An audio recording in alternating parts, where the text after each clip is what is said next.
हुन्छ। तपाईहरु सबैजनालाई प्रभु येशू ख्रीष्टको नाममा जय मसीह।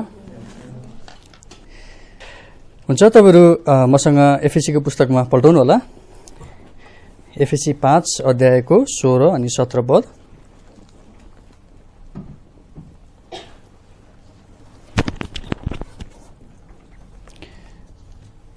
एफएसी 5 को 16 अनि 17 पदमा त्यहाँ यसरी लेखिएको छ,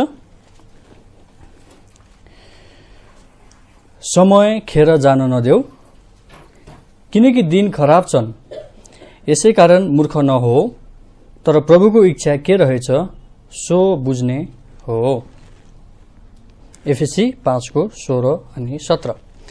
हामीले अस्तिको हप्ताबाट एउटा सानो अध्ययनलाई सुरु गरेका थियौं अनि त्यो अध्ययन चाहिँ परमेश्वरको इच्छालाई बुझ्नु अथवा तपाईको जीवनमा परमेश्वरको इच्छालाई जान्नु बुझ्नु भनेर हामीले हेरेका थियौं।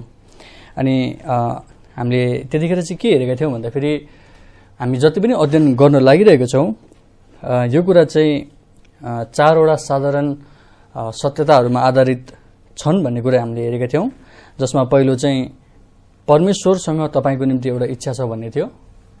दोस्रोमा चाहिँ परमेश्वरको इच्छा तपाईको निम्ति असल छ भन्ने थियो। तेस्रोमा परमेश्वरको इच्छालाई तपाईले बुझ्नु भएको होस् भने परमेश्वरले चाहनुहुन्छ भन्ने थियो भने चौथोमा चाहिँ तपाईले परमेश्वरको इच्छामा आनन्द मनाउन सक्नुहुन्छ भन्ने थियो। अनि हामीले त्यसको पहिलो एउटा बुँदालाई पनि हेरेका थियौं, जसमा चाहिँ हामीलाई किन परमेश्वरको मार्ग निर्देशन चाहिन्छ त भन्ने कुरा हेरेका थियौं, जसमा चाहिँ परमेश्वरले मात्रै हाम्रो स्वभावलाई राम्रोसँग जान्नुहुन्छ भन्ने हामीले हेरेका थियौं। दोस्रोमा चाहिँ अरु कसैले नजान्ने भविष्यलाई परमेश्वरले जान्नुहुन्छ भन्ने हेरेका थियौं भने तेस्रोमा चाहिँ परमेश्वरसँग हामी प्रत्येकको लागि अरु कसैसँग नभएको एउटा उद्देश्य छ भन्ने कुरा हामीले हेरेका थियौं। यो चाहिँ अलिकति मैले पुनरावलोकन गरेको। अब आज चाहिँ हामी अर्को कुरामा जानेछौं, तर त्यो भन्दा अगाडि हामी प्रभुको सहायता मागौं। हामी प्रार्थनामा जाउँ, त्यसपछि हामी अगाडि बढ्नेछौं। म प्रार्थना गर्नेछु। हे हाम्रा स्वर्गमा बस्नुहुने स्वर्गीय पिता अनि जीवित परमेश्वर बुवा, म तपाईलाई धन्यवाद भन्न चाहन्छु आजको यस सुन्दर दिनको निम्ति अनि तपाई प्रभुले हामीलाई दिनुभएको सुरक्षाहरूको निम्ति, स्वास्थ्यको निम्ति म तपाईलाई धन्यवाद भन्न चाहन्छु। अनि जे कुराहरू हामी आज हेर्न गइरहेका छौं विगतको हप्ताबाट जुन कुराहरू हामीले सुरु गरेका छौं त्यो कुरालाई फेरि पनि हामी निरन्तरता दिँदैछौं अनि मलाई सिकाउनलाई सहायता गर्नुभएको होस् र सिक्नु हुने हरेकलाई तपाई प्रभुको आत्माद्वारा बुझ्नको निम्ति र ती कुराहरूलाई मनन गर्दै आफ्नो जीवनहरूमा पालन गर्नको निम्ति हामी सबैलाई सहायता गर्नुभएको होस्। प्रभु, म प्रार्थना गर्दछु यस वचनको भागलाई तपाई परमेश्वरको आत्मा राख्दै आशिष माग्छु।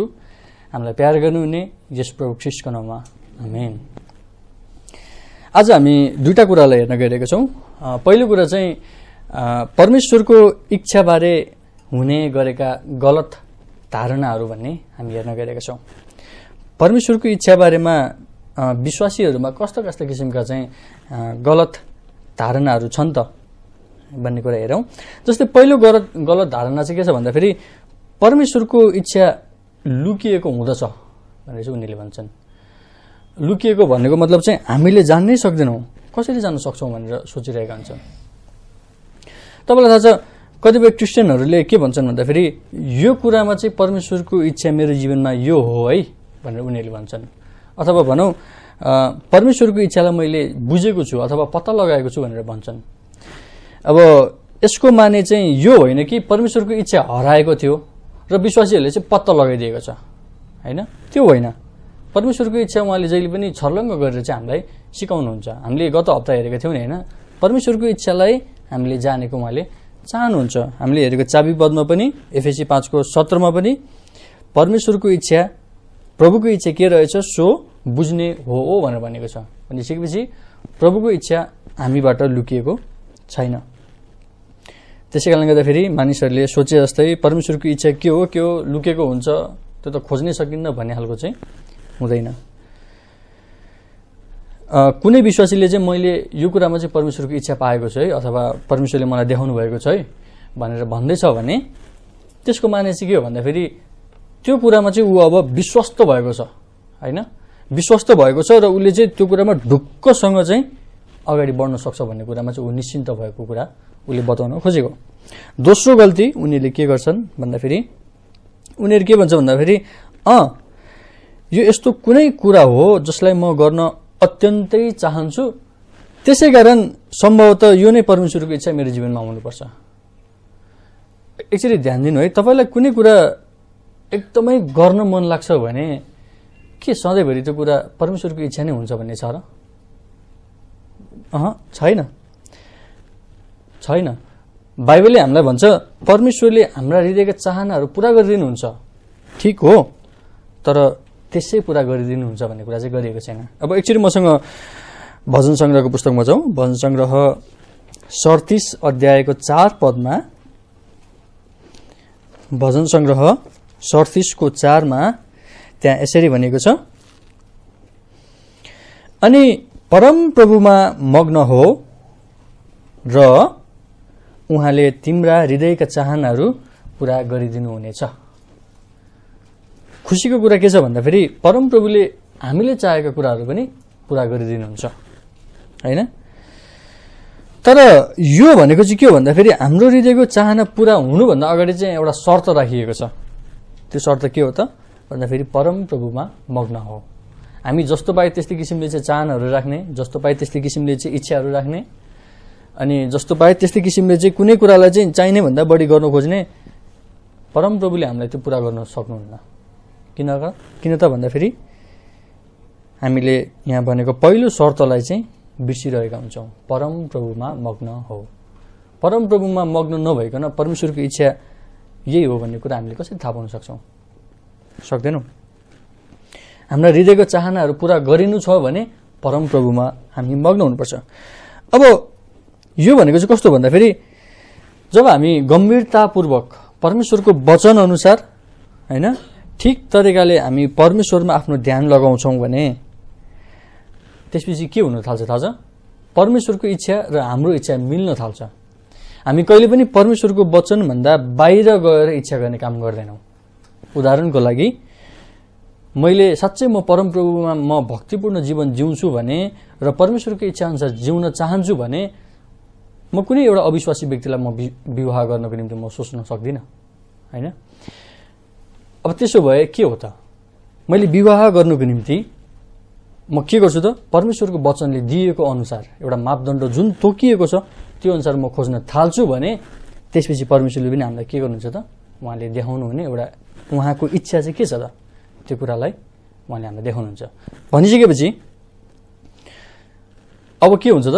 परमेश्वरको इच्छा र मेरो इच्छा चाहिँ त्यहाँनिर अब मिल्न जान्छ। किन भन्दाखेरि म परमेश्वरको वचन अनुसार म सोचिरहेको हुन्छु भने परमेश्वरले पनि मलाई चाहिँ आफ्नो वचनद्वारा देखाइरहनु भएको हुन्छ। देख्नुभयो? अनि यहाँ जब हामी परमप्रभुमा मग्न हुन्छौँ हाम्रो हृदयको चाहनाहरू चाहिँ परमप्रभुबाट नै निर्देशित भएको चाहनाहरू भएर आउँछन्, है? यो कुरा एकदमै महत्त्वपूर्ण कुरा छ। यहाँ त्यसै हाम्रो हृदयको चाहना पूरा गरिने कुरा गरिएको छैन, तर पहिलो शर्त चाहिँ परमप्रभुमा मग्न हुने कुरा गरिएको छ। परमेश्वरको इच्छामा अगाडि बढ्न नडराउनुहोस्। किन भन्दाखेरि परमेश्वरले तपाईँको हृदयको चाहना जे छ यदि असल छ भने त्यसलाई पूरा पनि गरिदिनुहुन्छ, हैन? परमेश्वरले चाहिँ सधैँभरि हामीलाई कठिन कुरा मात्र दिनुहुने, सधैँभरि चाहिँ हामीले नचाहेको कुरा मात्र दिनुहुने त्यस्तो गर्नुहुन्न। तपाईँ साँच्चै उहाँमा मग्न हुनुहुन्छ भने परमेश्वरले तपाईँलाई त्यो दिनु पनि हुन्छ। जस्तै उदाहरणको लागि मलाई सङ्गीत एकदम मनपर्छ। जब म ठिक तरिकाले म उहाँ कहाँ जान्छु, सहायता माग्छु, परमेश्वरले त मलाई दिनु पनि हुन्छ, किनकि असल कुराको निम्ति उहाँले हामीलाई बाँकी राख्नुहुन्न, हैन? त्यसै कारणले गर्दाखेरि परमेश्वरको इच्छामा जान चाहिँ हामी डराउनु हुँदैन। हामीले अत्यन्तै चाह गर्ने जुनसुकै कुरा परमेश्वरकै इच्छाबाट हो भने हामी भन्न सक्दैनौँ।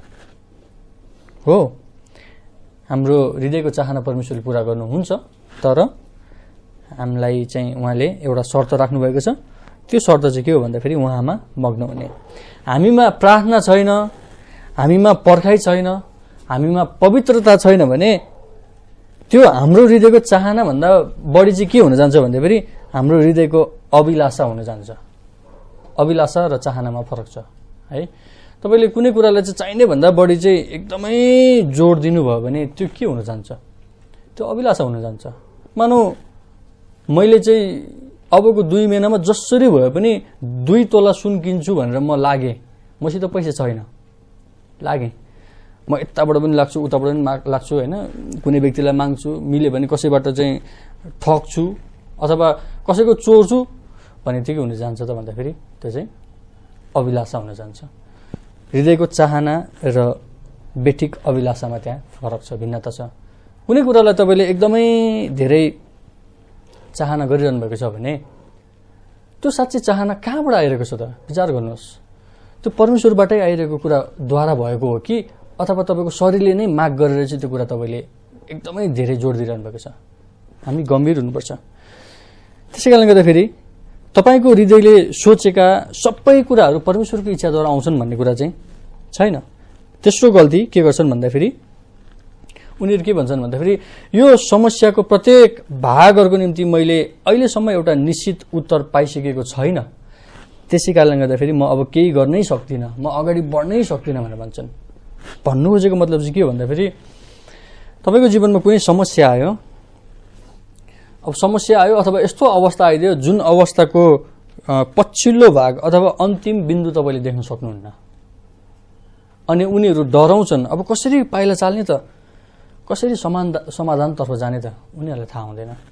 मसँग एकचोटि प्रेरितको खण्डमा जाउँ न। प्रेरित 8 अध्यायमा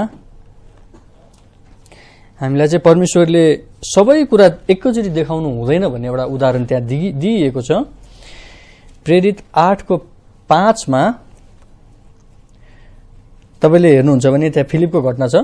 म एकचोटि पढ्नेछु।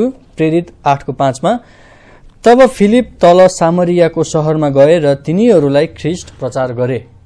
उसको घटनालाई चाहिँ ध्यान दिनुहोस् है। यो ठाउँमा चाहिँ फिलिपले चाहिँ धेरै मानिसहरूलाई सुसमाचार सुनाएको छ। तर यही फिलिपलाई चाहिँ अब प्रभुले के भन्दै हुनुहुन्छ त भन्दाखेरि 26 पदमा एकचोटि हेर्नु होला। 26 पदमा यसो भनेको छ, अनि प्रभुका दूत फिलिपसँग यसो भन्दै बोले, उठ र दक्षिणतिर यरुसलेमबाट गाजातर्फ जाने बाटोमा जाऊ जो सुनसान छ। एकातिर भर्खरै भिडलाई अथवा धेरै मानिसलाई उसले सुसमाचार सुनाएको छ भने एकातिर फेरि अब 26 पदमा स्वर्गदूत आफैले भन्दछ सुनसान भएको ठाउँतिर जाऊ भनेर भन्दैछ। यो कसरी हुन सक्छ है? परमेश्वरको एक किसिमले सोच्दाखेरि त मानवीय हिसाबले सोच्दाखेरि त परमेश्वरको इच्छा त त्यस्तै भिड भएको ठाउँ त अर्कोमा पठाउनु पर्ने हो नि त फिलिपलाई। तर होइन, उहाँले त्यसो गर्नु भएन। उहाँले के गर्नुभयो त सुनसान ठाउँमा पठाउनु भयो। अनि जब फिलिप गए नि, त्यहाँ गइसकेपछि चाहिँ उनले त्यहाँ थाहा पायो त्यहाँनिर चाहिँ खजान्ची नपुंसकले चाहिँ उसलाई प्रभु येशूलाई त्यहाँनिर विश्वास गर्नु परेको थियो। त्यहाँ एकजना मात्रै व्यक्तिले चाहिँ मुक्ति पाउनु परेको थियो। यदि फिलिप त्यहाँ नगएको भए नपुंसकसँग चाहिँ उसको भेट हुँदैन थियो होइन त।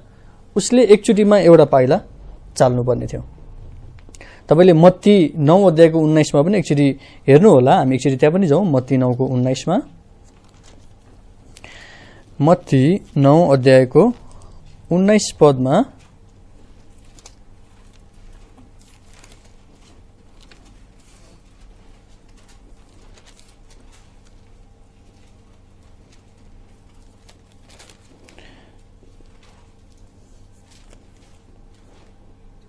माफ गर्नु होला, मैले यो खास पद चाहिँ मैले गलत टिपेछु। 10 अध्यायको चाहिँ 19 पद हो।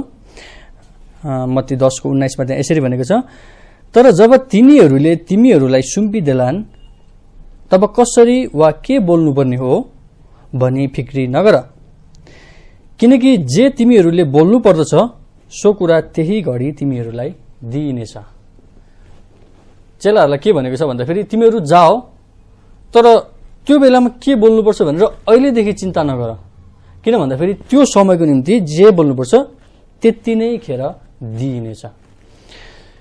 त्यसै कारणले गर्दाखेरि तपाईँको जीवनमा कुनै समस्या छ भने याद गर्नुहोस्, तपाईँले पछिल्लो बिन्दुसम्म नदेख्नु भए तापनि तपाईँले अगाडिको खुड्केलाई चाहिँ तपाईँले पाइला चाल्नै पर्छ। हामी एउटा निष्कर्ष नदेखिन्जेलसम्म चाहिँ हामी त्यसमा पाइला चाल्दैनौँ भने हामी कहिले पनि सफल बन्न सक्दैनौँ। हामीले पाइला चाल्नुपर्छ। एकचोटि महान आज्ञालाई पूरा गर्ने कुरा गरौँ न। एकचोटि मिसनेरीहरू अर्को देशमा जाँदाखेरि के उनीहरूले सबै कुरालाई देखेर गएका हुन्छन् त? उनीहरूलाई यति थाहा हुन्छ अर्को देश यो ठाउँमा हुन्छ र हामी चाहिँ यसरी प्लेनबाट उडेर गइसकेपछि अर्को देशको एयरपोर्टसम्म चाहिँ हामी पुग्छौँ भन्ने उनीहरूलाई थाहा हुन्छ। त्यसपछि भनेको धेरै कुरा उनीहरूलाई थाहा हुँदैन। तर उनीहरूले कसरी आफ्नो पाइला अगाडि चाल्छन् भन्दाखेरि एक एक गर्दै उनीहरू पाइला चाल्छन्। उनीहरू चाहिँ सबै कुरा देखेर उनीहरू जाँदैनन् है। विश्वासमा हामीले पाइला चाल्न सक्नुपर्छ। त्यसै कारणले गर्दाखेरि आफू परमेश्वरको इच्छाभन्दा बाहिर जान लागिरहनु भएको छ र उहाँको क्रोधलाई निम्त्याउन लागिरहेको छ भन्ने कुरा चाहिँ त्यस्तो किसिमको भयले चाहिँ तपाईँ शक्तिहीन नबन्नुहोस् होइन। पाइला चाल्नलाई नडराउनुहोस् है। तपाईँ ठिक मनसायले चाहिँ तपाईँ पाइला चाल्नुभयो भने परमेश्वरले पनि त तपाईँलाई सहायता गर्नुहुन्छ नि होइन त। परमेश्वरले हामीलाई साँच्चै हाम्रो जीवनको अन्तिमसम्मकै रूपरेखा अथवा जुन भनौँ न मेरो मृत्यु अबको कति वर्षपछि हुन्छ र कस्तो अवस्थामा हुन्छ भन्ने कुरा उहाँले मलाई अहिले देखाइदिनु भयो भने के हुन्छ होला। म त बाँच्नुको सट्टामा म चाहिँ चिन्ता गरेर चाहिँ मर्थे होला त्यतिकै होइन त। तर परमेश्वरले हामीलाई त्यो देखाउनुहुन्न। परमेश्वरले हामीलाई आजको निम्ति र अहिलेको निम्ति जे कुरा आवश्यक छ त्यो कुरा देखाउनुहुन्छ र हामीले अहिलेको निम्ति चाल्नुपर्ने कदमलाई चाहिँ हामीले छुटाउनु हुँदैन। हामीले चाल्नुपर्ने कदमहरूलाई चाल्नै पर्छ। उहाँले हाम्रो आत्मिक दृष्टिकोणलाई चुनौती दिन एक पटकमा एउटा खुड्केला देखाउनुहुन्छ, धेरै होइन। त्यसै कारणले गर्दाखेरि परमेश्वरको अगुवाईलाई चाहिँ तपाईँले यत्नपूर्वक एकदम गम्भीरतापूर्वक तपाईँले खोज्नुहोस् अनि त्यही दिशालाई छनौट गर्नुहोस् जुन दिशा चाहिँ सही देखिन्छ। सबै कुरालाई जाँच्नुहोस् र जुन कुरा चाहिँ असल छ त्यस कुरामा चाहिँ अगाडि बढ्नुहोस्। अनि एकचोटि पत्रुसको जीवनमा भएको घटना एकचोटि विचार गरौँ न।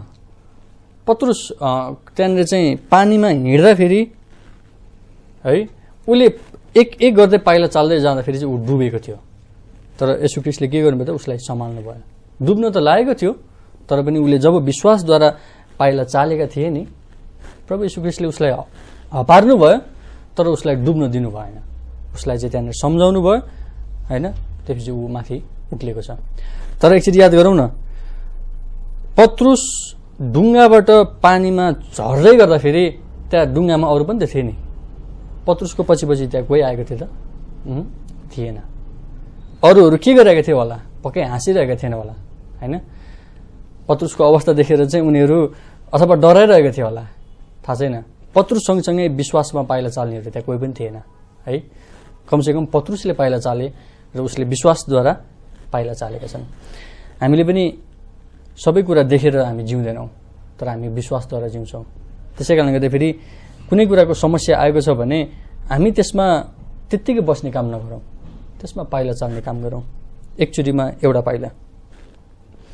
कहिलेकाहीँ हामी समस्या आउँदाखेरि त्यसको समाधानतर्फ पाइला चाल्न डराइरहेको हुन सक्छौँ किनकि हामी त्यो निचोडलाई कुरिरहेका हुन्छौँ जुन निचोडलाई हामी कुनै हालतमा देख्नै सक्दैनौँ है। हामीले एक पटकमा एउटा पाइला चाल्न सक्नुपर्छ। जस्तै भन्नु खोजेको मतलब के हो भन्दाखेरि म यहाँबाट जति कुरा देख्न सक्छु म बाहिर गएपछि त्योभन्दा बढी कुरा देख्न सक्छु। तर म बाहिर नै गएको छैन भने मैले बाहिरको कुरा कसरी देख्न सक्छु त। त्यसै कारणले गर्दाखेरि कुनै कुराको निम्ति अगाडि बढ्नु छ भने एउटा एउटा एउटा गर्दै पाइला चालिसकेपछि मात्र अगाडि बढ्न सकिन्छ। हामी अन्तिमसम्म कुर्नु हुँदैन। अर्को गल्ती चाहिँ के गर्छ भन्दाखेरि उनीहरू के भन्छन्, ठिक छ प्रभु मैले तपाईँको सेवा गर्न सक्ने सबैभन्दा उत्तम तरिकालाई छनौट गरिसकेको छु जुन चाहिँ फलानु हो अथवा यो हो अथवा त्यो हो। त्यो भन्नु खोजेको मतलब चाहिँ के हो भन्दाखेरि परमेश्वरको इच्छालाई खोज्नुभन्दा अगाडि नै आफ्नो इच्छालाई बनाइसक्ने, त्यसपछि बल्ल परमेश्वरलाई चाहिँ ल प्रभु मलाई चाहिँ अब सहायता गरिदिनुहोस् है, म चाहिँ यसरी अगाडि बढ्दैछु, तपाईँको सहायता मलाई चाहिन्छ है। त्यसरी सम्भव छैन। त्यसरी सफल हुन सम्भव छैन। तर हुनुपर्ने चाहिँ के हो भन्दाखेरि सुरुमा परमेश्वरसँग अगुवाई माग्ने, परमेश्वरको इच्छालाई बुझ्ने र त्यसपछि बल्ल अगाडि बढ्ने। त्यो भयो भने चाहिँ परमेश्वरले हामीलाई सहायता गर्न सक्नुहुन्छ। कुनै कुरा चाहिँ पहिले निर्धारण गरेर अनि परमेश्वरलाई चाहिँ ल प्रभु हामीलाई आशिष दिनुहोस् है, हामीले चाहिँ यो गर्दैछौँ, त्यस्तो होइन। मानव एक्जाम उदाहरणको निम्ति तपाईँले भन्नु होला प्रभु म चाहिँ फलाना फलाना व्यवसाय गर्न लागिरहेको छु, म यसबाट चाहिँ टन्नै पैसा कमाउनेछु अनि तपाईँको निम्ति भेटीहरू दिनेछु, तपाईँले भन्नु होला। सुन्दाखेरि त अलि राम्रै सुनिन्छ होइन त। पैसा कमाउने, परमेश्वरको निम्ति भेटीहरू दिने। तर यहाँ समस्या छ। किन भन्दाखेरि के परमेश्वरले हामीसँग भेटी माग्नु भएको हो र? परमेश्वरले त हामीसँग हाम्रो हृदय माग्नु भएको। अनि जब हामी हाम्रो हृदय नै नदिकन चाहिँ उहाँलाई हामी भेटी दिन्छौँ भने त्यो भेटी ग्रहणयोग्य हुन सक्दैन। के परमेश्वरसँग सबै कुरा छैनन् र? परमेश्वरको सबै कुरा होइनन् र? सारा पृथ्वी र यहाँ भएको सबै भरपुरी उहाँकै हो। अनि उहाँले हामीबाट हाम्रो सम्पत्तिभन्दा बढी चाहिँ हाम्रो हृदय माग्नुहुन्छ। अनि त्यसै कारणले गर्दाखेरि परमेश्वरको इच्छालाई चाहिँ हामीले जान्नको निम्ति हाम्रो हृदयलाई चाहिँ उहाँमा लगायौँ भने बल्ल त्यसपछि हामीमा आउनुपर्ने सहायता उहाँले दिनुहुन्छ। सुरुमा हामीले परमेश्वरको अगुवाई माग्ने हो, त्यसपछि बल्ल हामीले आशिष माग्ने हो। हामी सुरुमै आशिष चाहिँ माग्छौँ अनि त्यसपछि बल्ल अगुवाई गर्नुहोस् भनेर चाहिँ हामीले भनिरहेको हुन सक्छौँ। त्यो गलत हो। अर्को गल्ती उनीहरूले के गर्छन् भन्दाखेरि मैले परमप्रभुको आज्ञालाई भङ्ग गरेको छु, केही समय अगाडि मैले उहाँको इच्छालाई चाहिँ गुमाएँ अथवा मैले छुटाएँ होइन। उहाँको इच्छा मेरो जीवनमा यो थियो तर मैले यो गरिनँ, म अब बर्बाद भएँ, अब मलाई यो दोस्रो पटक चाहिँ म गर्न सक्दिनँ होला भन्ने चाहिँ कतिले सोध्छन्। हितोपदेश 24:16 के भन्दछ भन्दाखेरि किनभने धर्मी जन 7 पल्ट लोड्छ तर फेरि उठ्छ। हामी सबैजना लड्छौँ, सबैजना हामी ठेस खान्छौँ, तर हामी उठ्नुपर्छ। हामी मध्ये यहाँ को चाहिँ लडेका छैनौँ होला र? जीवनमा, आत्मिक जीवनमा को चाहिँ लडेका छैनौँ होला? सबैजना लडेका छौँ। हामी सबैजना उठ्नुपर्छ। तर सबैजना उठ्दैनन्। उनीहरू लडेपछि चाहिँ हरेस खान्छन्, उनीहरू संसारको बाटोमा जान्छन्। तर होइन। एकचोटि केही व्यक्तिहरूको उदाहरणलाई लिउँ न। पत्रुसको असफलतालाई एकचोटि विचार गरौँ त। पत्रुसले कति धेरै गल्ती गरेका छन् नि है। पत्रुसले येशू ख्रीष्टलाई हप्काएका छन्। येशू ख्रीष्टलाई हप्काउनु भनेको त परमेश्वरलाई नै हप्काउनु हो। येशू ख्रीष्टलाई इन्कार गरेका छन् 3 चोटि होइन। उनले बारम्बार चाहिँ आफ्नै खुट्टाले आफ्नो मुखमा हान्ने काम गरेका छन्। भन्नु खोजेको मतलब चाहिँ उसले आफ्नो बोली वचनलाई ठिक तरिकाले प्रयोग गरेका छैनन्। बोल्ने बित्तिकै त्यहाँनिर चाहिँ केही ठेस लाग्ने कुराहरू चाहिँ त्यहाँनिर भएको हामी पाउन सक्छौँ। तर के परमेश्वरले उसको त्यो कमजोरीलाई हेरेर चाहिँ उसलाई मनाइ गर्नुभयो त? गर्नु भएन। पत्रुस एउटा महान प्रचारक थिए र सुरुको मण्डलीको एउटा खाँबो थियो है। एउटा गल्ती गर्ने व्यक्तिलाई पनि परमेश्वरले चाहिँ प्रयोग गर्न सक्नुहुन्छ। त्यसै कारणले गर्दाखेरि तपाईँले कुनै गल्ती गर्नुभएको छ होइन, तपाईँ असफल हुनुभएको छ भने याद गर्नुहोस् परमेश्वरले अझै पनि तपाईँलाई चाहिँ उहाँको इच्छा देखाउन सक्नुहुन्छ। कहिलेकाहीँ हामी चुक्छौँ तर हामी फेरि उठ्नुपर्छ र हाम्रो पाइलाहरू अगाडि बढाउनुपर्छ। एकचोटिको चुकाइ हाम्रो अर्को पटकको निम्ति चाहिँ सिक्नुपर्ने पाठ हुनुपर्छ। हामी बारम्बार त्यही कुरामा चाहिँ चुक्छौँ भने हामी सुध्रेका छैनौँ है। तर हामी एकचोटि चुक्छौँ र अर्कोचोटि चाहिँ त्यो चुक्ने अवस्था आयो भने हामीले विगतको कमजोरीलाई सिकेर सम्झेर चाहिँ हामी त्यसलाई पाठको रूपमा त्यसलाई सुधार गर्छौँ भने परमेश्वरले हामीलाई त्यहाँनिर चलाउन सक्नुहुन्छ। पहिलो तिमोथी 1:13 पावलले आफूलाई कस्तो खालको व्यक्ति थियो भन्ने कुरा त्यहाँ उल्लेख गरेको हामी पाउन सक्छौँ। पहिलो तिमोथी 1:13 त्यहाँ यसरी भनेको छ, हुन त म पहिले निन्दा गर्ने, सताउने र अत्याचारी थिएँ, तर मैले कृपा पाएँ किनकि मैले यो अविश्वासमा नजानिकन गरेँ। यहाँ के कुरा भनेको छ त भन्दाखेरि पहिला उसले त निन्दा गर्थ्यो रहेछ, सताउँथ्यो रहेछ र उसले अत्याचार गर्ने काम गर्थ्यो रहेछ, तर उसले के पायो त? कृपा पायो। किन भन्दाखेरि कुनै कुरालाई चाहिँ उसले नजानिकन चाहिँ त्यो कुराहरू गरिरहेको थियो। अब जानेर पनि यही कुराहरू गर्छन् भने त परमेश्वरले हामीलाई प्रयोग गर्न सक्नुहुन्न अवश्य पनि होइन। तर परमेश्वरले चाहिँ हाम्रो विगतलाई सम्झन हुन्न, उहाँले हामीलाई फेरि चलाउन चाहनुहुन्छ। तर परमेश्वरले पावललाई नै प्रयोग गर्ने विचार गर्नुभयो र उनलाई सेवकाईमा राख्ने निर्णय गर्नुभयो, उसलाई एउटा विश्वासयोग्य व्यक्ति सम्झनुभयो। परमेश्वरले तपाईँको विगत जे जस्तो भए तापनि तपाईँलाई समेत प्रयोग गर्न सक्नुहुन्छ। विगतलाई छोडिदिनुहोस्। हामी मूर्ति पूजा थियौँ होला, हामी रक्सी खान्थ्यौँ होला होइन, हामी धुम्रपानहरू गर्थ्यौँ होला, कसैलाई नराम्रो बोली बोल्थ्यौँ होला, विगत सिद्धियो। अब हामी विगतबाट चाहिँ अगाडि बढ्नुपर्छ। परमेश्वरले हामीलाई प्रयोग गर्न सक्नुहुन्छ।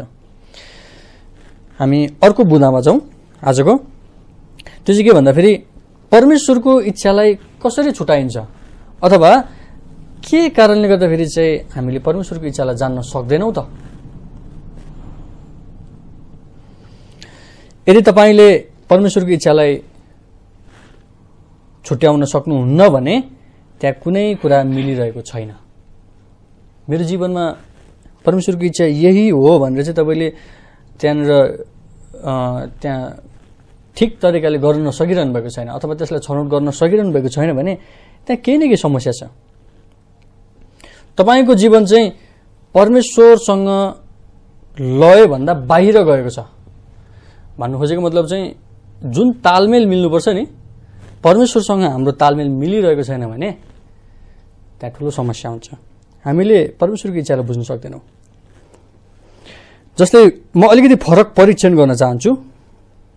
हामीसँग यहाँ गिटार छ। अब मानौ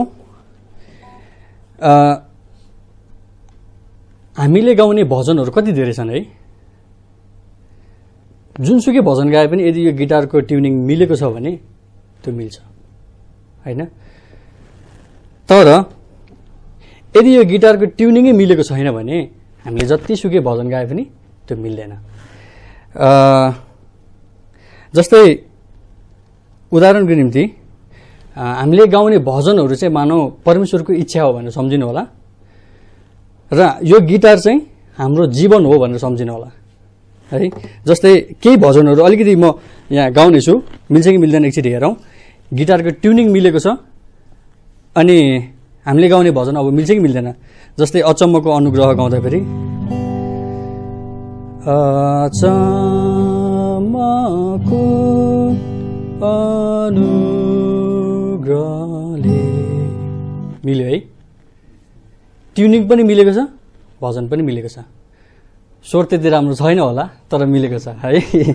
अर्को एकचोटि ट्राई गरौँ है। जस्तै नजिक झन् नजिक, नजिक झन् नजिक हुन्छु प्रभु, यो पनि मिल्यो है। हामी अर्को पनि गर्न सक्छौँ। जस्तै नदी जस्तो राम्रो, यो पनि मिल्यो। अब म के गर्छु भन्दाखेरि म यो गिटारको एउटा बाहेक सबै स्ट्रिङ म बिगारिदिन्छु।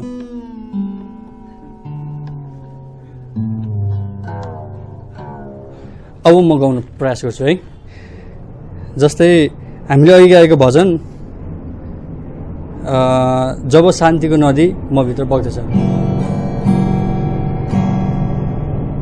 अब कहाँबाट सुरु गर्ने नै थाहा छैन है, यो मिलेकै छैन। जब शान्तिको नदी, यो मिलेन है। हो अर्को भजन ट्राई गरौँ न। यो त खास अब मैले जानिनँ होला, मैले बिगारेँ। मानव स्तुति होस् प्रभु ख्रीष्टको, स्तुति होस् प्रभु ख्रीष्टको, मिल्यो त? मिलेन है। अब एकचोटि यो ट्युनिङलाई फेरि एकचोटि मिलाउँ।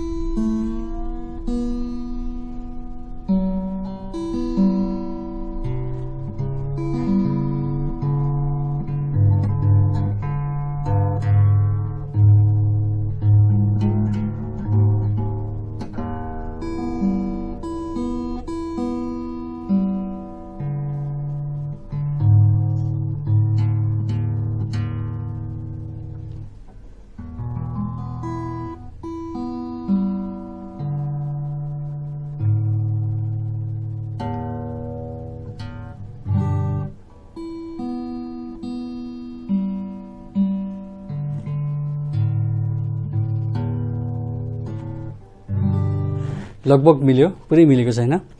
अब अघि हामीले गाउन नसकेको भजन फेरि गाउँ है।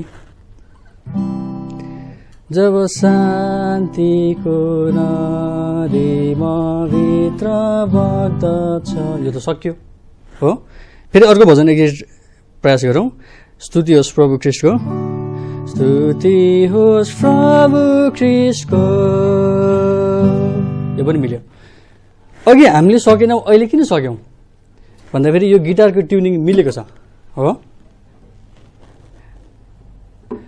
जस्तै हाम्रो जीवन गिटार जस्तै हो। यदि हाम्रो जीवन चाहिँ ठिक छ भने परमेश्वरको इच्छा हाम्रो जीवनमा जुनसुकै कुरामा छ कि छैन भन्ने कुरा हामी सजिलै भन्न सक्छौँ है।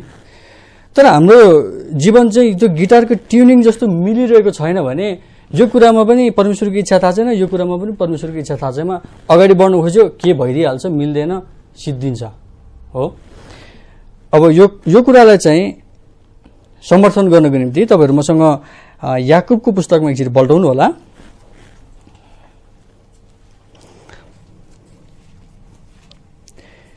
याकुबको पुस्तक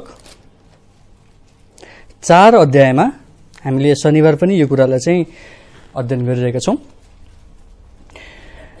हाम्रो जीवनमा के कुराहरू चाहिँ भयो भने हामीले परमेश्वरको इच्छालाई चाहिँ जान्न सक्दैनौं त भन्ने कुरा चाहिँ यो खण्डमा दिइएको छ। जस्तै तपाईले एक पदमा हेर्नुभयो भने त्यहाँ के भनेको छ भन्दाखेरि विलासिताको इच्छाहरूलाई हामीले पछ्यायौं भने हामीले परमेश्वरको इच्छालाई बुझ्न सक्दैनौं। एकचोटि एक पदलाई एकचोटि हेरौं। तिमीहरूको बीचमा लडाई र झगडाहरू कहाँबाट आउँछन्? के तिमीहरूका अंग अंगमा लडाई गर्ने तिमीहरूका सुख विलासहरूबाट होइन र? पहिलो कुरा विलासिताको इच्छालाई हामीले पछ्याइरहेका छौं भने परमेश्वरको इच्छालाई हामीले बुझ्न सक्दैनौं। त्यहाँ द्वन्द्व भइरहेको हुन्छ हैन। त्यस्तै गरिकन अर्को कुरा चाहिँ यदि हामीले आफैलाई पहिलोमा राख्यौं भने 2 पदमा एकचोटि हेर्नु होला। तिमीहरू लालसा गर्दछौ तर पाउँदैनौ, तिमीहरू हत्या र डाहा गर्दछौ तर प्राप्त गर्न सक्दैनौ, तिमीहरू झगडा र लडाई गर्दछौ तरै पनि तिमीहरूले पाउँदैनौ किनभने तिमीहरू माग्दैनौ। हामीले साच्चै यदि आफैलाई पहिलोमा राखेका छौं भने त्यहाँ समस्या हुन्छ। लडाई झगडा किन हुन्छ थाहा छ? किन भन्दाखेरि हामी पहिलोमा आफैलाई राखे भने त्यहाँ लडाई झगडा हुन्छ। आज देशमा भइरहेको कुरा त्यही हो, मानिसमा भइरहेको कुरा त्यही हो हैन। तपाई र मेरो बीचमा किन झगडा हुन्छ थाहा छ? किनकि म मेरो स्वार्थ खोज्छु, तपाई तपाईको स्वार्थ खोज्नुहुन्छ, त्यसपछि त्यहाँ द्वन्द्व हुन्छ। त्यस्तो भयो भने परमेश्वरको इच्छालाई हामी जान्न सक्दैनौं। त्यस्तै गरिकन चाहिँ तपाईले 3 पदमा हेर्नुभयो भने गलत उद्देश्य राखेर हामी प्रार्थना गर्छौं भने परमेश्वरको इच्छालाई हामी जान्न सक्दैनौं। 3 पदमा हेर्नुस् त, तिमीहरू माग्दछौ तर पाउँदैनौ किनभने आफ्ना सुख विलासहरूमा उडाउनका निम्ति बेठिक विचारले माग्दछौ। बेठिक सोचाइ, बेठिक विचारद्वारा हामी प्रभावित भएर चाहिँ परमेश्वरसँग माग्छौं भने परमेश्वरले हामीलाई त्यो दिन सक्नुहुन्न। त्यस्तै गरिकन तपाईले 8 पदमा हेर्नुभयो भने जानिएका पापहरूको हामीले पश्चाताप गरेनौं भने पनि हामीले परमेश्वरको इच्छालाई बुझ्न सक्दैनौं। 8 पदमा एकचोटि हेर्नु होला। परमेश्वरको नजिकमा जाओ र उहाँ पनि तिमीहरूको नजिकमा आउनु हुनेछ। हे पापीहरू, आफ्ना हातहरू शुद्ध पार। हे दुई चित्तेहरू हो, आफ्ना हृदयहरू पवित्र पार। साच्चै नै हाम्रो हातहरू शुद्ध छैनन् भने हैन, हाम्रो हृदयहरू पवित्र छैनन् भने परमेश्वरले हामीलाई सुन्न सक्नुहुन्न हो। हामीलाई भजन संग्रहको पुस्तकले भन्छ, यदि मैले मेरो हृदयमा अधर्म राखे भने परमप्रभुले मलाई सुन्नु हुने छैन हैन। त्यसैकारणले गर्दा फेरि हामीमा पापहरू छन्, जुन पापको चाहिँ हामीले पश्चाताप गरेका छैनौं भने परमेश्वरले हामीलाई उहाँको इच्छा देखाउन सक्नुहुन्न। त्यस्तै गरिकन तपाईले 5 पदमा हेर्नुभयो भने तपाईले गलत साथीहरूको छनौट गर्नुभयो भने पनि परमेश्वरले तपाईलाई उहाँको इच्छा देखाउन सक्नुहुन्न। 5 पदमा एकचोटि हेर्नुस् त, अथवा के तिमीहरू सोच्छौ कि पवित्र शास्त्रले व्यर्थै भन्दछ? जुन आत्माले हामी भित्र बास गर्नुभएको छ उहाँले ईर्ष्यालु भएर चाहना गर्नुहुन्छ। अनि त्यस्तै गरेर तपाईले चाहिँ 10 पदमा हेर्नुभयो भने यदि तपाई नम्र हुन इन्कार गरिरहनु भएको छ भने त्यहाँ समस्या छ। 10 पदमा एकचोटि हेर्नुस् त, प्रभुका सामु आफूलाई नम्र तुल्याओ र उहाँले तिमीहरूलाई माथि उठाउनु हुनेछ। तपाईलाई परमेश्वरको इच्छा जान्नु छ भने नि तपाई नम्र बन्नुपर्छ, परमेश्वर कहाँ जानुपर्छ र आफैलाई होच्याउनुपर्छ। जब हामी आफैलाई होच्याउँछौं तब परमेश्वरले चाहिँ हामीलाई देखाउनु पर्ने उहाँको इच्छा जे हो त्यो उहाँले देखाउनुहुन्छ। र 17 पदमा तपाईले हेर्नुभयो भने परमेश्वरको अनुग्रहलाई हामीले इन्कार गर्यौं भने उहाँको इच्छालाई हामीले बुझ्न सक्दैनौं।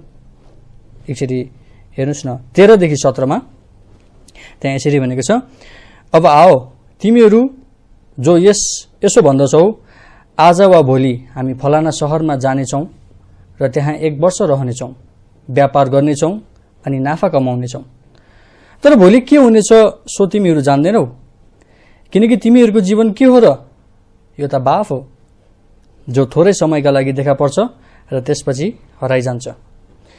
यसको सट्टामा तिमीहरूले भन्नु पर्थ्यो, प्रभुले इच्छा गर्नुभयो भने हामी बाँच्नेछौँ र यो अथवा त्यो गर्नेछौ। तर अब तिमीहरू आफ्ना सेखीमा घमण्ड गर्दछौ। यस्तो सबै घमण्ड खराब हो। यसकारण जसले भलाइ गर्न जान्दछ तर गर्दैन, त्यसका निम्ति यो पाप हो। परमेश्वरको अनुग्रह छ भन्ने कुरालाई हामीले मनन गरेनौं भने र सबै कुरा म आफै गर्छु भन्ने खालको चाहिँ सोचाइ हामीले राख्यौं भने परमेश्वरको इच्छालाई हामीले जान्न सक्दैनौं। परमेश्वरले पनि त्यही भन्नुहुन्छ, तिमी आफै गर न, तिमीले मेरो सहायता किन चाह्यो? तिमी त सोच्छौ नि त म आफै सक्छु भनेर। त्यसैकारणले गर्दाखेरि परमेश्वरको अनुग्रह छ भन्ने कुरालाई कहिले पनि नबिर्सिनु होला, किनकि परमेश्वरको अनुग्रह नभइदिएको भए हामी एकछिन पनि रहन सक्दैनथ्यौं, हैन त? परमेश्वरको अनुग्रहलाई भुलेर उहाँको इच्छालाई हामी बुझ्न सक्दैनौं। परमेश्वरको अनुग्रहलाई हामीले जान्नुपर्दछ। यी सबै गल्तीहरूले चाहिँ एक व्यक्ति एउटा पवित्रताले पूर्ण आत्माले भरिएको जीवन जिइरहेका छैनन् भन्ने कुरा चाहिँ देखाउँदछ। यो सबै कुराहरू जति हामीले हेरेका थियौं नि याकुबको पुस्तकबाट 4 अध्यायबाट, एउटा मानिसमा जे हुनु नपर्ने कुराहरू छन् ती कुराहरू चाहिँ यहाँनिर हामीलाई चेतावनी स्वरूप यहाँ दिइएको छ। यदि यस्तो भयो भने चाहिँ परमेश्वर चाहिँ हामीसँग खुसी हुनुहुन्न है भनेर चाहिँ यहाँनिर बताइएको छ। त्यसैकारणले गर्दाखेरि हामीले परमेश्वरको इच्छालाई चाहिँ कसरी नजानिरहेको हुन सक्छौं त? के कारणले गर्दाखेरि चाहिँ हामीले जान्न सक्दैनौं त भन्दाखेरि हाम्रो जीवन यदि ठिक छैनन् भने, है, हाम्रो जीवन यदि ठिक छैनन् भने अघिको त्यो ट्युनिङ बिग्रेको गिटार जस्तो हुन जान्छ। मानौ यो गिटारको ट्युनिङ बिग्रेको छ, यो गिटार बिग्रेको कारणले गर्दाखेरि म अर्को ठाउँमा जान्छु भने के हुन्छ त? अर्को बाजामा जान्छु भने त्यो अर्को बाजा त राम्रो बज्छ, तर त्यो अर्को बाजा भने त अर्को व्यक्ति हो, हैन? त्यो व्यक्तिलाई हेरेर तपाईले आफ्नो जीवनको निम्ति परमेश्वरको इच्छा के हो भन्ने कुरा थाहा पाउन सक्नुहुन्न, हैन? तपाईले के गर्नुपर्छ भन्दाखेरि तपाईसँग भएको बाजालाई नै तपाईले चाहिँ सुधार गर्नै पर्छ, अनि बल्ल तपाईले पनि राम्रोसँग गाउन सक्नुहुन्छ। अरूको मद्दतमा त तपाईले केही समय त सहायता पाउनु होला, तर त्यो पर्याप्त हुन जाँदैन, है? तपाईले आफूसँग बिग्रेको कुरालाई नै तपाईले सुधार गर्नुपर्छ। तपाईको जीवनमा पापहरू छन्, याद गर्नुहोस्, परमेश्वरको इच्छालाई तपाईले देख्न सक्नुहुन्न, यो सम्भवै छैन, है? तपाईले यहाँनिर भनेको जस्तो संसारसँगको मित्रताहरू, हैन, युद्ध लडाई झगडा गर्ने इच्छाहरू राख्नुहुन्छ कि? तपाईले बेठिक मनसायले चाहिँ प्रार्थना गरिरहनु भएको छ कि? हैन? कुनै व्यक्तिलाई चाहिँ यस्तो फलाना भइदियोस् भनेर चाहिँ तपाईले चाहिँ एकदमै नराम्रो सोचाइ राखेर चाहिँ उसको विरुद्धमा प्रार्थना गरिरहनु भएको छ कि? यस्तो किसिमको सोचाइहरूले, कार्यहरूले गर्दाखेरि हामीले परमेश्वरको इच्छालाई जान्न सक्दैनौं। तपाईले यसैया 59 अध्यायलाई एकचोटि पढ्नुभयो भने 1 देखि 14 मा हामी त्यहाँ जाने छैनौं, तपाईले पढ्न सक्नुहुन्छ। त्यहाँ परमेश्वरले चाहिँ मानिसहरूको पापहरूको कारणले गर्दाखेरि परमेश्वरले कस्तो किसिमको व्यवहार चाहिँ मानिसहरूलाई गर्नुहुन्छ भन्ने कुरा चाहिँ त्यहाँ गरिएको छ, है? त्यसैकारणले गर्दाखेरि परमेश्वरको इच्छालाई हामीले गुमाइरहेको हुन सक्छौं। उहाँले जे देखाउनुहुन्छ त्यो कुरालाई हामीले नपाइरहेको हुन सक्छौं। परमेश्वरको कारणले गर्दाखेरि होइन, तर हाम्रो आफ्नै कारणले गर्दाखेरि हामी आफैलाई जाँचौं र हामीमा ठिक कुराहरू छैनन् भने हामीले त्यसलाई हटाइदियौं, अनि बल्ल परमेश्वरले चाहिँ हामीलाई स्पष्टसँग हामीले हिँड्नुपर्ने बाटो उहाँले देखाउनुहुन्छ। हुन्छ, आज हामीले हेरेको कुराहरूलाई फेरि अलिकति पुनरावलोकन गरौं। जस्तै परमेश्वरको इच्छा बारेमा मानिसहरूले कस्तो किसिमको चाहिँ गलत धारणाहरू राख्छन् भन्ने कुरा हामीले हेरेका थियौं। पहिलो कुरा चाहिँ जसमा चाहिँ परमेश्वरको इच्छाहरू लुकिएको हुन्छ भनेर चाहिँ कतिपय मानिसले भन्छन्। कतिपय मानिसले चाहिँ म कुनै कुरालाई एकदमै गर्न चाहन्छु, त्यसै कारणले गर्दाखेरि सम्भवतः यो नै परमेश्वरको इच्छा हुनसक्छ भनेर सोच्छन्, जुन पनि गलत हो होइन। सबै हामीले सोच्ने गरेको हामीलाई चाहना भएका कुराहरू परमेश्वरको इच्छा नै हुन्छन् भन्ने छैन। र तेस्रो उनीहरूले के सोच्छन् भन्दाखेरि कुनै पनि समस्याको होइन सबै कुराहरूलाई मैले जानेको छैन, त्यसै कारणले गर्दाखेरि म अगाडि बढ्नै सक्दिनँ, परमेश्वरको इच्छामा म जानै सक्दिनँ भनेर उनीहरूले सोच्छन्। त्यो पनि गलत हो। परमेश्वरको इच्छामा चाहिँ हामी एकचोटिमा एउटा खुड्केला हामीले पाइला चाल्नुपर्छ भनेर चाहिँ हामीले सिकेका थियौँ। र त्यस्तै गरिकन चाहिँ कतिपय मानिसहरूले चाहिँ परमेश्वरको इच्छाभन्दा अगाडि आफ्नै इच्छालाई राखेर चाहिँ परमेश्वरलाई चाहिँ प्रभु मलाई यो कुरामा चाहिँ आशिष दिनुहोस् है भनेर चाहिँ उनीहरूले भन्छन्। त्यो पनि गलत हो। र उनीहरूले अर्को गल्ती के गर्छ भन्दाखेरि मैले अब परमेश्वरको आज्ञालाई भङ्ग गरेको छु, म लडेको छु, अब त्यसै कारण म सक्दिनँ होला, अब यो अब यस्तै हो, अब के गर्ने त। त्यो पनि होइन। परमेश्वरले कुनै पनि लडेको, कुनै पनि ठक्कर खाएको व्यक्तिलाई पनि प्रयोग गर्न सक्नुहुन्छ। जसरी हामीले चाहिँ पत्रुसको जीवनलाई हेरेका थियौँ, पावलको जीवनलाई हेरेका थियौँ, त्यस्तै गरिकन तपाईँले दाउदको उदाहरणलाई पनि लिन सक्नुहुन्छ होइन। दाउदलाई पनि त परमेश्वरले त प्रयोग गर्नुभयो नि त, उसको पाप पछि पनि होइन। उसको पापमै उसलाई प्रयोग गर्नु भएन, तर जब उसले पश्चाताप गर्यो प्रभुले उसलाई चलाउन सक्नुभयो। त्यसै कारणले गर्दाखेरि यस्ता गल्तीहरूले चाहिँ हामीले गर्नु हुँदैन। हामी अन्योलमा रहनु हुँदैन। परमेश्वरको इच्छामा हामी अगाडि बढ्न चाहने हृदय भएको व्यक्तिहरू बन्नुपर्दछ। अनि हामीले अर्को हेरेका थियौँ, परमेश्वरको इच्छालाई चाहिँ कुनै व्यक्तिले कसरी छुटाउँछन् त, अथवा उनीहरूले कसरी त्यसलाई गुमाउन पुग्छन् त भन्दाखेरि चाहिँ हामीले याकुबको पुस्तकबाट हामीले हेरेका थियौँ। 4 अध्यायबाट चाहिँ हाम्रा हृदयहरूमा भएका बेठिक चालहरू होइन, बेठिक सोचाइहरू, अनि हाम्रा दैनिक बेठिक गतिविधिहरू, हाम्रा नराम्रा किसिमका सोचाइद्वारा गरिएका प्रार्थनाहरू, यस्ता कुराहरूद्वारा चाहिँ परमेश्वरले हामीलाई उहाँको इच्छा देखाउनुहुन्न भन्ने कुरा हामीले हेरेका थियौँ। र हाम्रो जीवन चाहिँ परमेश्वरसँग तालमेल भएको जीवन हुनुपर्छ भनेर हामीले हेरेका थियौँ। अनि जसको उदाहरण चाहिँ मैले त्यो ट्युनिङ बिग्रेको गिटार र नबिग्रेको गिटारद्वारा चाहिँ मैले देखाएको थिएँ होइन। यदि हाम्रो जीवनै बिग्रेको छ भने कुनै पनि गीत हामी गाउन सक्दैनौँ, कुनै पनि भजन हामी गाउन सक्दैनौँ होइन। यदि हाम्रो जीवन नै बिग्रेको छ भने परमेश्वरले हामीलाई कुनै पनि कुरा देखाउन सक्नुहुन्न। तर यदि हाम्रो जीवन ठिक छ भने हामी जुनै पनि कुरा देख्न सक्छौँ, जुनै पनि कुरामा चाहिँ स्पष्टसँग परमेश्वरको इच्छा अनुसार अगाडि बढ्न सक्छौँ। वचनको भागलाई हामी यहीँ राख्नेछौँ, त्यसपछि हामी बाँकी भागहरूमा जानेछौँ। म प्रार्थना गर्नेछु, तपाईँहरू मसँग रहनुहोला। हे हाम्रा स्वर्गीय पिता अनि जीवित परमेश्वर बुवा, म तपाईँलाई धन्यवाद भन्न चाहन्छु आजको यो सुन्दर दिनको निम्ति, अनि तपाईँ प्रभुको जिउँदो वचनको निम्ति। अनि तपाईँ प्रभुको इच्छा हाम्रो जीवनमा जे छ त्यो कुरालाई पुरा गर्नुभएको होस्।